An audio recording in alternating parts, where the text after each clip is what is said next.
See us.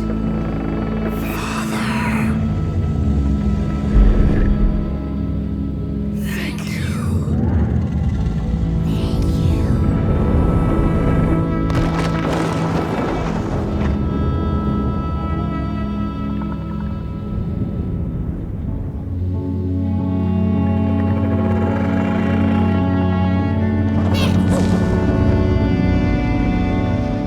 Where is he going?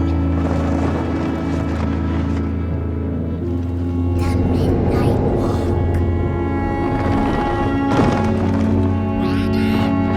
The Midnight Walk.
The Wanderer asked the craftsman, "How do you make such perfect sculptures?"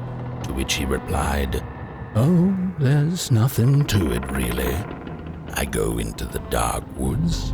I find the sculpture already waiting inside a tree. And then it's just a matter of carving it out."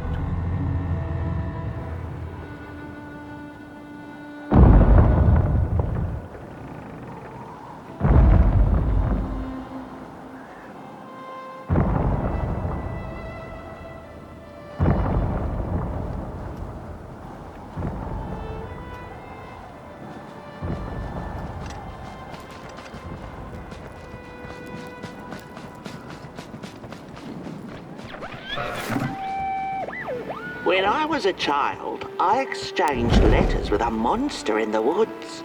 We were best pals, and we shared all our secrets with each other.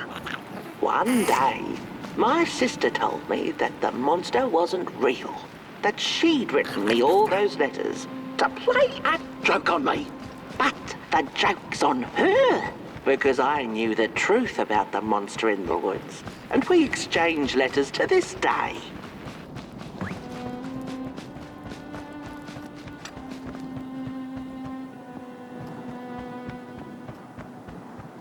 Hark! Not very far now. Not very far. The flame longs to be free. Caged, it cannot truly burn. How beautiful. How tantalizing. It is simply the way of fire. It is what it is. It is what it is. You must release it at the summit. The soothsayers have spoken.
When the nameless maker lost his creation to the dark, he went back to the great drawing board.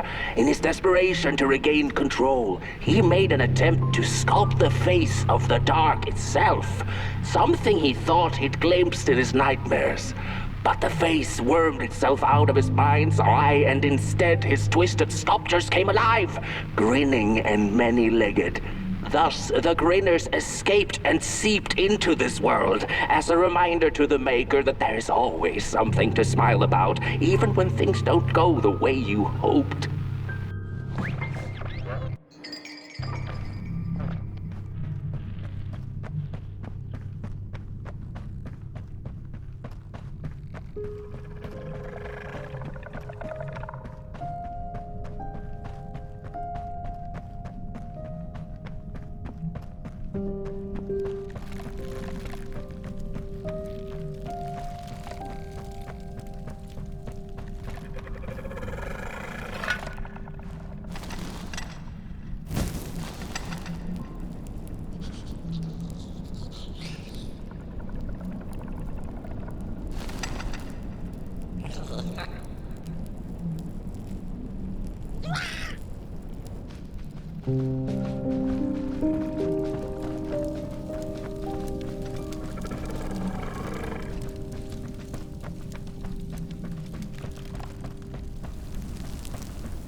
Whoa there!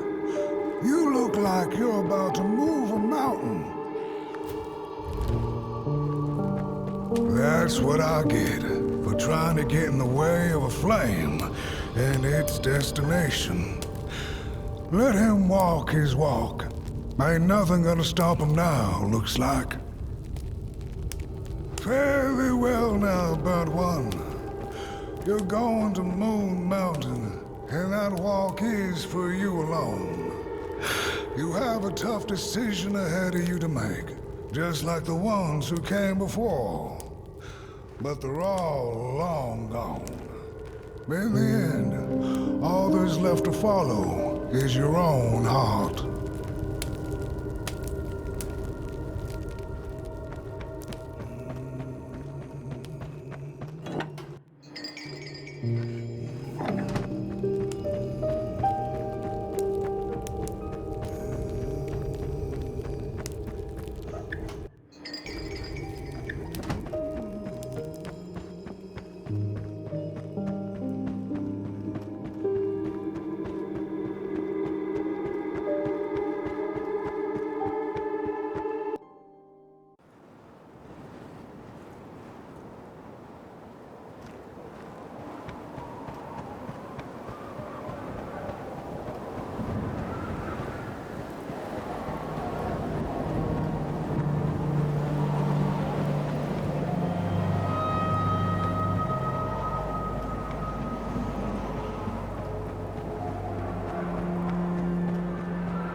When I was a child, I exchanged letters with a monster in the woods. We were best pals, and we shared all our secrets with each other. One day, my sister told me that the monster wasn't real. that she'd written me all those letters to play a joke on me. But the joke's on her, because I knew the truth about the monster in the woods, and we exchange letters to this day. Oi! You the caretaker of this little fireball? What were you thinking, letting him run off? Don't you know how precious he is? Oh, yes you are. A real sunbeam. Who took the sun away? We Merkles used to ask until it finally ceased to matter. Night skies like these, trouble seems so far away, doesn't it? I mean, isn't this just exactly my point? I used to be afraid of the dark, so much so that I became obsessed with these huge electric lamps left behind by the craftsmen of old. Couldn't pry myself away from them. I'd sleep outdoors and under their blinding radiance. One day, I woke up to the noise of quivering planks and nails. And would you believe it was my own house leaving me? It had gotten so restless it grew a pair of legs, took a name and went on a hike. Housey was its name, bless its soul. Houses have no imagination. But I bet it had a grander adventure than I could ever imagine.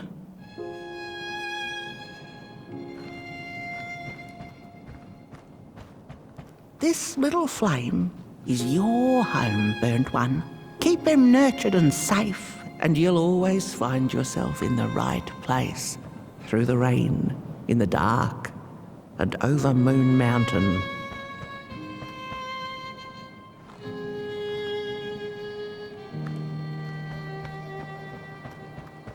Look at those stars burning like so many candle lights.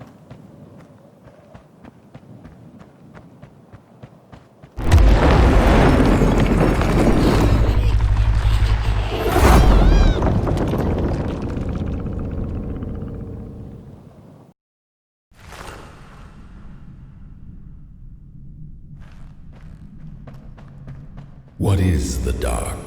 Is it ugly and cruel? Is it a place for monstrosities, for fools lost in the woods? A terrible void where all your nightmares come true.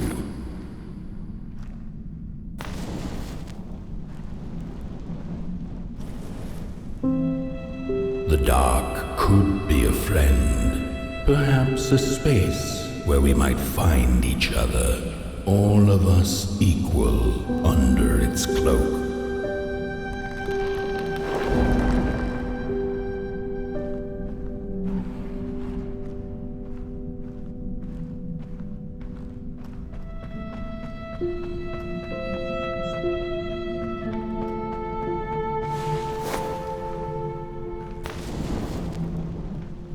The dark could be an embrace and the release of the old, like taking off a tight shoe, laying bare one's feet, and taking a first step onto a new adventure.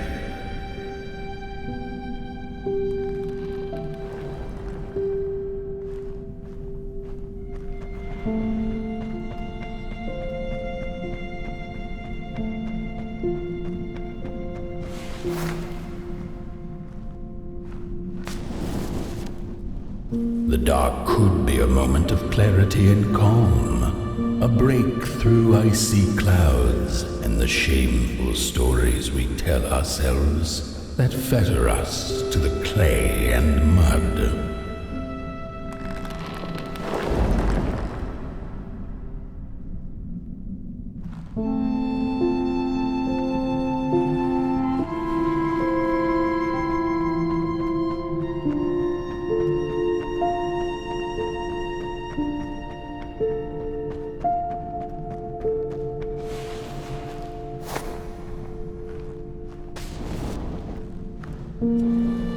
The dark could be the space and time that we need to recover from the death of a dream and the quiet promise of new beginnings waiting on the other side of grief.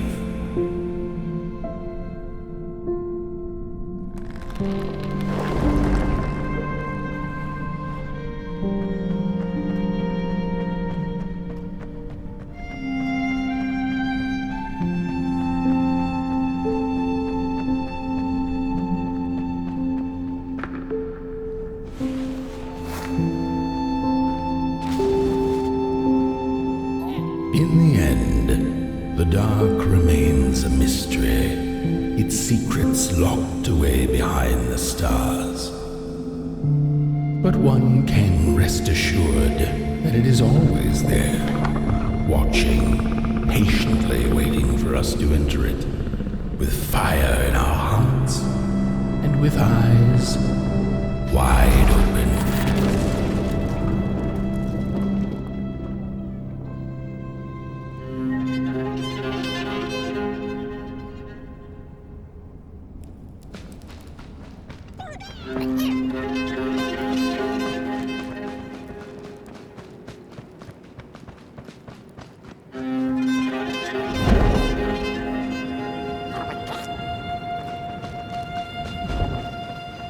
You've arrived.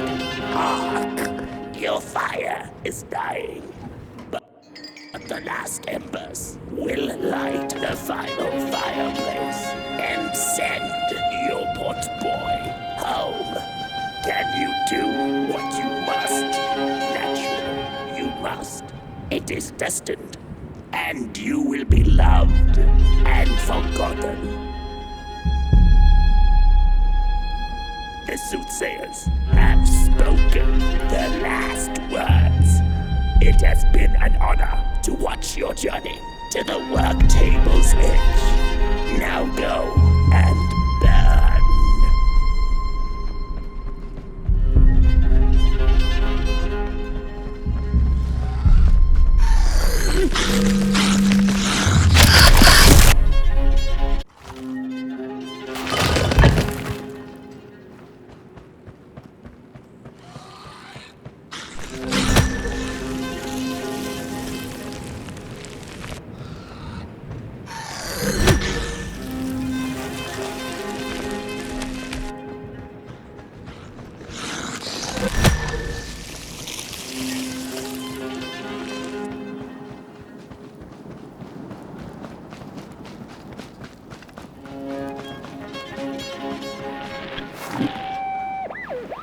The first two-legged beings did prosper under the first sun.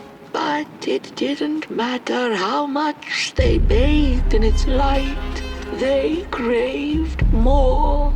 They sought to cage the sun, harness its power, and make it theirs. But the makers in their foresight had put the sun far, far away. So far that no creature could reach it. That's why, in their desperation, the two-legged ones began to collect matches, lighting them like minuscule suns of their own. But there are only so many matches in this world. And one day they'll run out, and they shall once again look to the sun.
gone.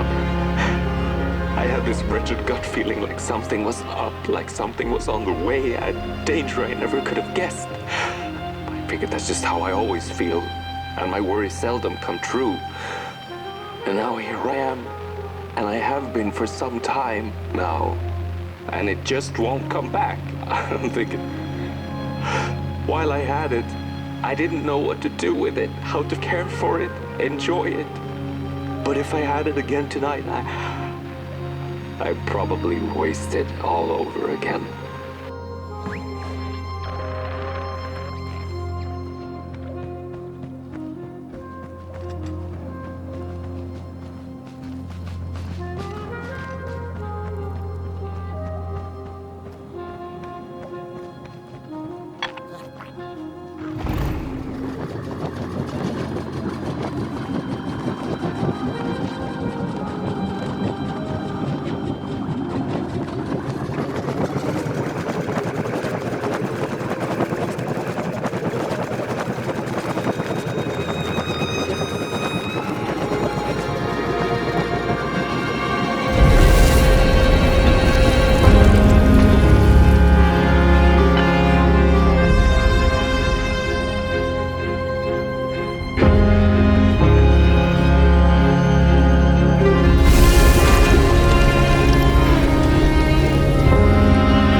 Once upon a time, some folk on the other side of this and that had the most strange and beautiful dream.